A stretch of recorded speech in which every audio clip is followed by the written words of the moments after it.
Après une traversée dans les années 50 et 60, WandaVision nous fait voyager dans les années 70 lors de ce troisième épisode. Beaucoup plus pop, l'aventure continue incolore, fortement inspirée cette fois-ci de la trop méconnue série The Brady Bunch. Nous sommes chez nous et tout est en train de s'écrouler. Alors il faut qu'on se batte.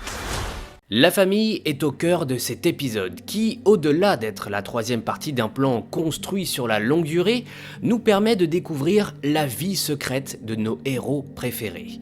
Un attrait fondamental dans l'ADN de Marvel Comics qui fera d'ailleurs son succès et ô combien cher pour Stan Lee. Car oui, ces demi-dieux ont aussi le droit à une sphère privée. Comment vivent-ils au quotidien? Comment être véritablement soi-même face à nos amis les plus proches, à notre âme sœur ou même à nos enfants?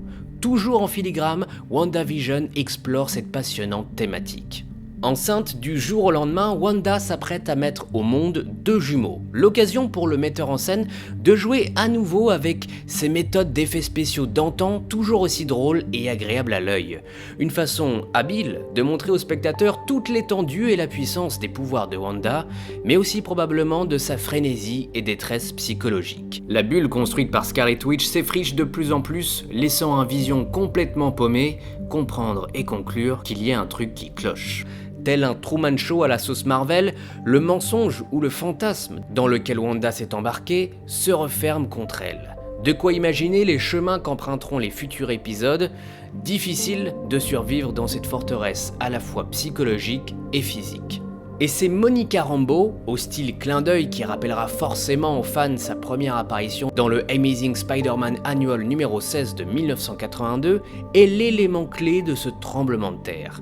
Les références à Avengers Age of Ultron marqueront une ouverture fondamentale au Marvel Cinematographic Universe et à ses 10 ans d'adaptation sur grand écran.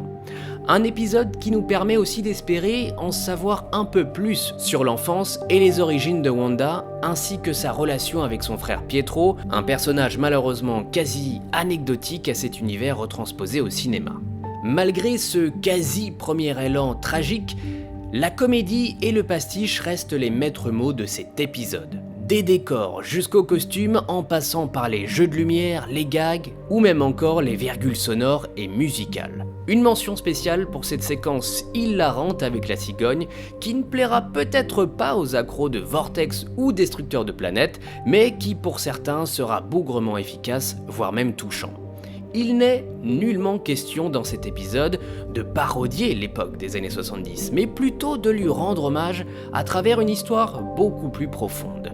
Et c'est en cela que le changement de ratio et de cadre à la fin de l'épisode, passant d'un format télévisuel à cinématographique, est plus qu'intéressant, il est même primordial. Bienvenue à tous dans la tête de Wanda Maximoff. Wanda, est-ce que vous recevez? Oui, j'ai du mal à comprendre ce qui se passe.